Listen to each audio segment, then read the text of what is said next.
मेरा नाम है हरिया, मैं काम करता हूँ बहुत बढ़िया, खाता हूँ खाना और रोज गाता हूँ गाना।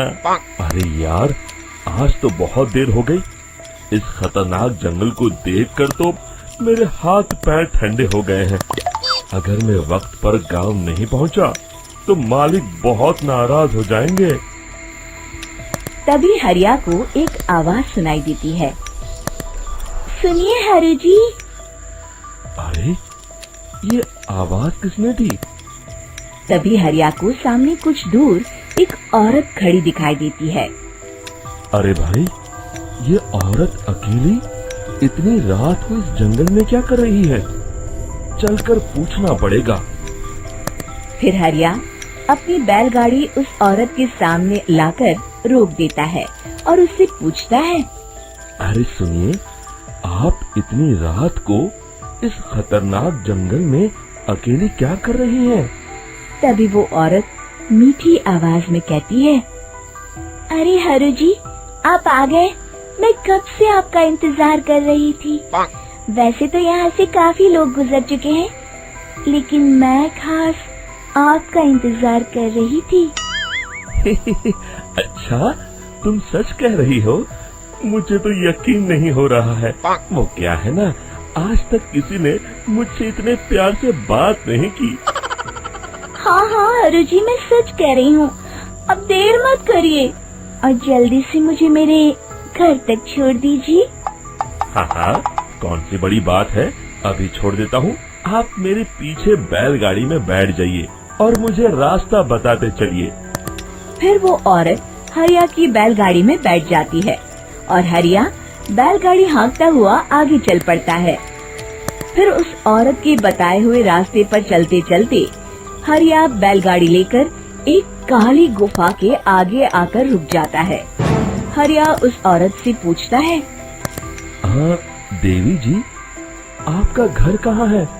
यहाँ तो एक गुफा के अलावा और कुछ नहीं है।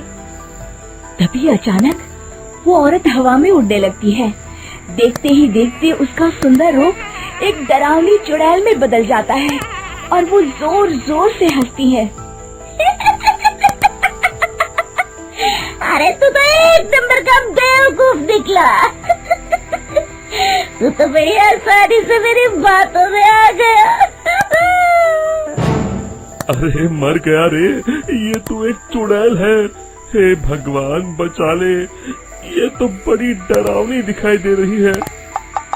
और फिर अगले ही पल हरिया की बैलगाड़ी में रखा सारा सामान हवा में उड़ता हुआ उस काली गुफा के अंदर चला जाता है और वो चुड़ैल भी उस गुफा के अंदर जाकर कहीं गायब हो जाती है। हरिया ये नजारा देख बुरी तरह घबरा और परेशान हो जाता है। अरे, ये चुड़ैल तो मेरा सारा सामान लेकर गुफा में गायब हो गई। अब क्या होगा? अगर मैं गांव खाली हाथ गया तो मालिक मेरी अच्छी खबर लेंगे। मेरी इस बात का कोई यकीन भी नहीं करेगा। फिर आखिर वही हुआ। हरिया के मालिक चंपक सेठ को हरिया की किसी भी बात पर रत्ती भर भी यकीन नहीं हुआ। चंपक सेठ को लगा हरिया झूठ बोल रहा है और उसने ही लालच में आकर सारा सामान हड़प कर लिया है। फिर हरिया को बेईमान समझकर चंपक सेठ उसे काम से निकाल देता है। अगले दिन अपनी दुकान में परेशान बैठा चंपक सेठ गुस्से में बड़बड़ाता है। अरे, दुकान में तो सामान बिल्कुल भी नहीं है। अब मुझे ही शहर जाकर सामान लाना होगा। फिर वो अपनी बैलगाड़ी लेकर शहर चला जाता है। शहर से सामान लेकर जब चंपक सेठ वापस गांव लौट रहा होता है, तभी उसे एक आवाज सुनाई देती है। चंपक जी, ओ चंपक जी।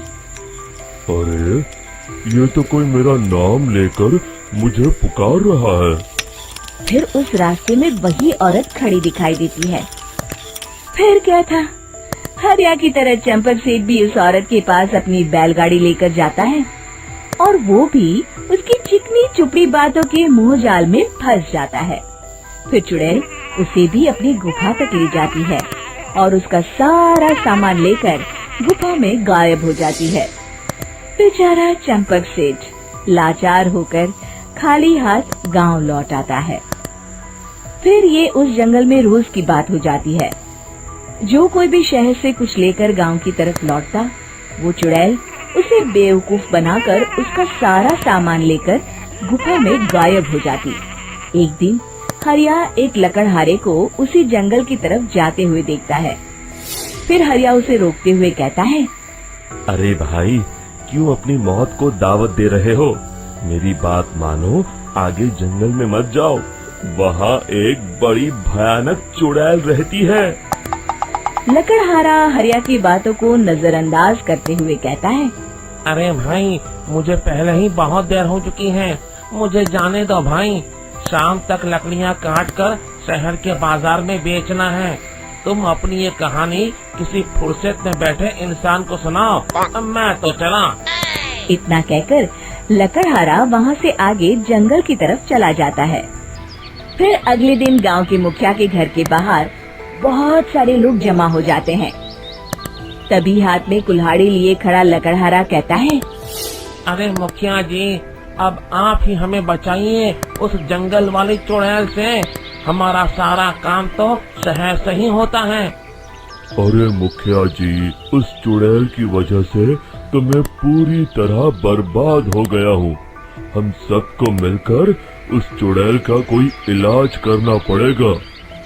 तभी भीड़ में खड़ा वीरा कहता है, आप लोग चिंता मत करिए, कल से वो चुड़ैल किसी को नहीं लूट पाएगी।